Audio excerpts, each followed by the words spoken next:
अच्छा, इस वक्त हमारे साथ अब सीधे सतीश माने शिंदे जी जुड़ रहे हैं।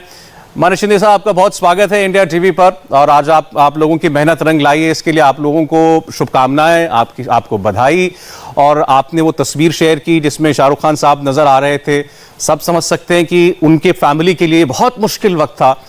सबसे पहले तो मैं आप अगर इजाजत दें इस सवाल को एंटरटेन करें, तो मैं ये जानना चाहता हूं आपसे, सब लोग जो व्यूअर्स हैं जानना चाहते हैं कि आज कोर्ट का ऑर्डर आने के बाद शाहरुख खान और उनके परिवार का क्या रिएक्शन था। सबसे पहले उनका परिवार का रिएक्शन यही था कि सब खुश थे और आर्यन बाहर आने की इंतजार कर रहे हैं। और मेरे ख्याल से इससे ज्यादा खुशी उनको मिली नहीं होगी, क्योंकि पहली बार उनके साथ ऐसा हादसा हो चुकी है। और मैं प्रार्थना करता हूं कि किसी फैमिली के साथ ऐसा ना हो। और बार बार जब तारीखों पर बेल रिजेक्ट हो रही थी या जब रिमांड दी गई, उसके बाद जुडिशियल कस्टडी दी गई, तो ये जैसा आपने कहा कि ये तो इस परिवार के लिए हर बार एक नया सदमा रहा होगा। देखिए, पहले दिन ही इनको बेल मिलना चाहिए था, क्योंकि उसके पास कोई पोजीशन थी नहीं, कोई मरामत नहीं हुई, कोई ठोस एविडेंस था नहीं उनके खिलाफ, और फिर भी उनको भोगना पड़ा।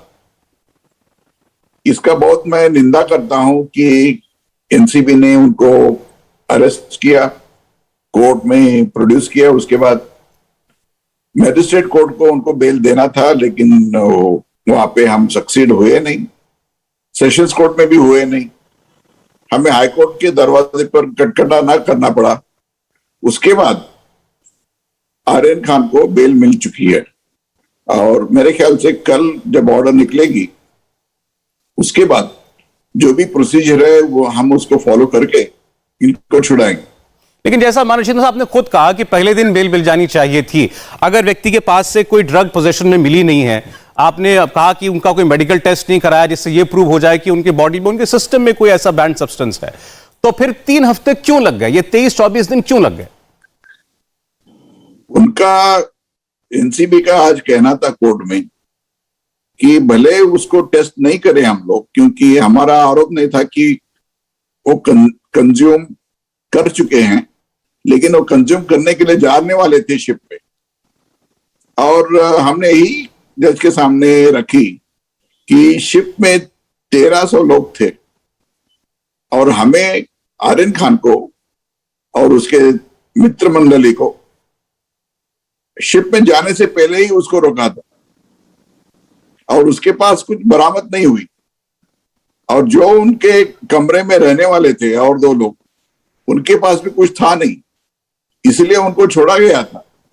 फिर भी आर्यन खान को उन्होंने अरेस्ट किया था। ये मेरे ख्याल से इलीगल था पहले दिन से, और मेरे ख्याल से अभी तक भी मुझे पता नहीं चलता है कि कौन से कारण पे इसको आर्यन खान को 25 दिन की कस्टडी में रहना पड़ा। सतीश साहब, दुख की बात है।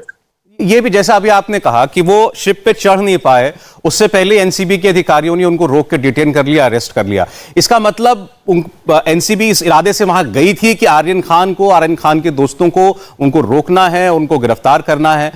आप क्या ये आरोप लगाएंगे कि आर्यन खान को सिलेक्टिवली टारगेट किया गया था? मैं किसी पे आरोप नहीं लगा रहा हूं, लेकिन जिस हाल में उनको पकड़ा गया और जिस हाल में इन्होंने इंफॉर्मेशन सबमिट की कोर्ट में कि हमारे पास 12 लोगों की इंफॉर्मेशन थी और पता नहीं उसमें आर्यन खान का नाम था या नहीं, मेरे को नहीं पता, लेकिन इन्होंने ही जिक्र किया था कि उनके पास कोई प्रायर इंफॉर्मेशन थी। तो मेरे ख्याल से उनको आर्यन खान को छोड़ के और किसी को पकड़ना नहीं था, इनको टारगेट करना था या नहीं करना था मुझे नहीं पता, लेकिन जिस हाल में इसको पकड़ा गया उसके पास तो कुछ था ही नहीं, फिर भी उसको पकड़ा गया। इसका कारण मैं जानना चाहता हूं प्रोसिक्यूशन से, क्यों इसको रखा गया 25 दिन के लिए? तो इसका जवाब आपको इतने दिनों की जिरह के बाद, उनके सबमिशन सुनने के बाद भी नहीं मिला? उनके पास इसका कोई आर्गुमेंट नहीं है कि उन्होंने क्यों पकड़ा, इनको क्यों गिरफ्तार किया? अभी तक मुझे पता नहीं चलता है कि इन लोगों ने किस आधार पर इसको पकड़ा और किस आधार पर इनको 25 दिन के लिए पकड़ा और रखा जेल में। मेरे ख्याल से जब भी एक कोर्ट के ऑर्डर निकलेगी उसमें जरूर उल्लेख रहेगा इसके बारे में। माननीय शिंदे साहब, एक दूसरा सवाल लोग ये कहते हैं, जब एनसीबी के ऊपर आरोप लगाए जाते हैं कि एनसीबी ने जानबूझकर विरोध किया, बेल नहीं होने दी, सब ये कहते हैं कि भाई बेल देना या रिमांड देना, बेल रिजेक्ट करना, ये तो अदालत का काम है, और अगर अदालत ने बेल रिजेक्ट की है तो कोई ना कोई कानूनी वजह होगी। इसका क्या जवाब है? जिस तरह से इन्होंने एलिगेशन की कोर्ट में, मेरे ख्याल से दोनों जो निचले कोर्ट थी वो मिसलीड हो चुके हैं, और ये व्हाट्सएप के कारण कोर्ट को मिसलीड करते ही रहे, और वो उनका जो मिसलीड करना हैबिट था निचले कोर्ट में, वो हाईकोर्ट में नहीं चला। तो ये व्हाट्सएप क्या इसका कोई लीगल बेसिस है?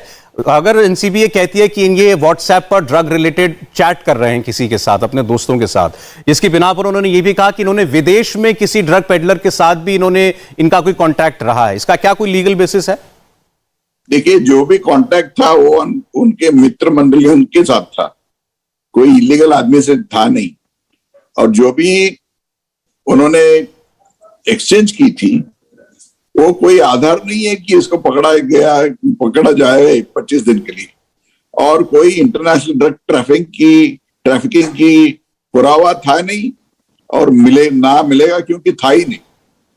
तो पूरी सरासर गलत है। तो ये जो बार बार अब ये बताया जा रहा था कि कोई कमर्शियल क्वांटिटी टाइप जो है उसकी बात हो रही है ड्रग की, तो ये सब कुछ बिल्कुल हवा में था, इसका कोई बेसिस नहीं था। अगर देखिए, आर्यन खान के पास कुछ बरामद नहीं हुई, स्मॉल क्वांटिटी भी थी नहीं, तो कमर्शियल क्वांटिटी कैसे बात हो सकती है? और दूसरे आरोपियों के साथ अगर कोई बरामद हुए, वो आर्यन खान के सर पे लगा नहीं सकते, वो कानून है। हमने एक टर्म इस बीच में बहुत सुना, कॉन्शियस पोजेशन। एनसीबी की तरफ से कहा जाता था कि ये कॉन्शियस पोजेशन में थे, भले इनके पास नहीं था, इनके दोस्त अरबाज मर्चेंट के पास था, और ये इन दोनों ने बताया कि ये इसको कंज्यूम करने वाले थे। कॉन्शियस पोजीशन का मतलब है कि आर्यन को पहले दिन से उसका मालूमात होना चाहिए, नंबर 1। नंबर 2, जिसके पास भी वो पकड़ा जावे, वो आर्यन खान की कंट्रोल में रहे। और तीसरी बात कि अगर उन्होंने रखी है अपने पास, उसका भी जानकारी होना चाहिए। तीनों जो कारण है नहीं थे इनके पास, इसलिए मेरे ख्याल से वो छूट गए। अच्छा, कुछ लोग तो नीचे की अदालत से भी पिछले 1-2 दिनों में उनको बेल मिल गई है, तो इसकी क्या वजह बताएंगे कि सेम केस में कुछ लोगों को छोटी अदालत बेल दे देती है और बड़ी अदालत में इतने दिनों तक मामला चलता है? देखिए, इसके ऊपर मैं टिप्पणी नहीं करना चाहता हूं, लेकिन जो केस खड़ा किया गया था कोर्ट में, उनका कहना था कि ये जो 20 लोग पकड़े गए हैं, 20 लोगों के बीच में कॉन्स्पिरेसी था, और उसी आधार पर आर्यन खान की बेल को वो अपोज कर रहे थे एनसीबी वाले।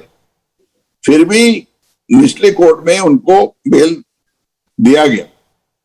वही मैं पूछना चाहता हूं निचले कोर्ट के जज साहब को, अगर जिस आरोपी के पास कुछ बरामद हुई और उसके खिलाफ वही कॉन्स्पिरेसी के चार्ज थे, आर्यन खान को आप छोड़ा क्यों नहीं?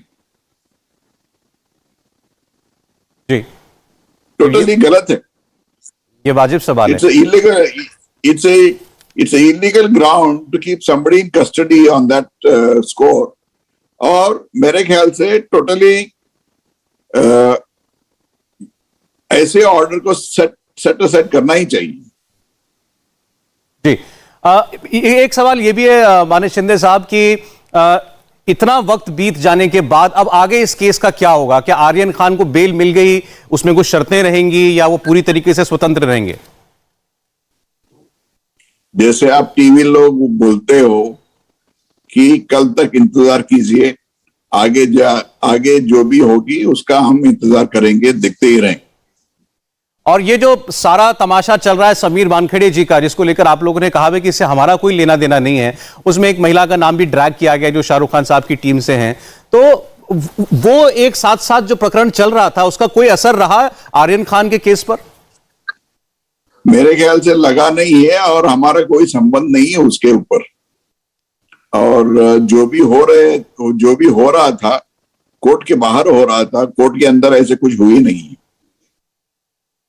जी, एक सवाल का जवाब लेकिन अभी तक मानिक शिंदे साहब नहीं मिल पाया है, क्योंकि हालांकि आपका केस नहीं है लेकिन लोगों की दिलचस्पी, आपका रिएक्शन में जानना चाहूंगा। बार बार ये जो चला कि शाहरुख खान साहब से रैंसम की या उगाही करने की कोशिश थी, मैंने उसी सिलसिले में किसी का नाम, मैं नाम नहीं ले रहा हूं, लेकिन उनका एक व्यक्ति का नाम लिया गया, एक लेडी का नाम लिया गया। क्या सच्चाई है उस मामले की?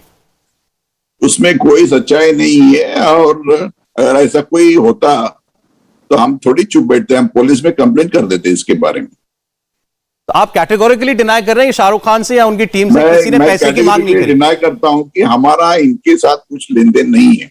हम किसी को जानते हैं या किसी के साथ मुलाकात की है? जी, टोटली फॉल्स। जी सतीश मानिक शिंदे साहब, एक लास्ट क्वेश्चन, क्योंकि ये सोशल मीडिया के जरिए आया आपको टीवी पर देख करके, वो आपसे जानना चाहते हैं एक व्यूअर कि क्या आर्यन खान को शाहरुख खान का बेटा होने की सजा मिली है? उसके बारे में टिप्पणी नहीं करना चाहता हूं। बहुत बहुत शुक्रिया सतीश मानिक शिंदे जी, आपका धन्यवाद। Thank you. इंडिया टीवी हर वक्त हर जगह डाउनलोड करने के लिए सर्च करें India TV news Google play store या ऐप स्टोर पर।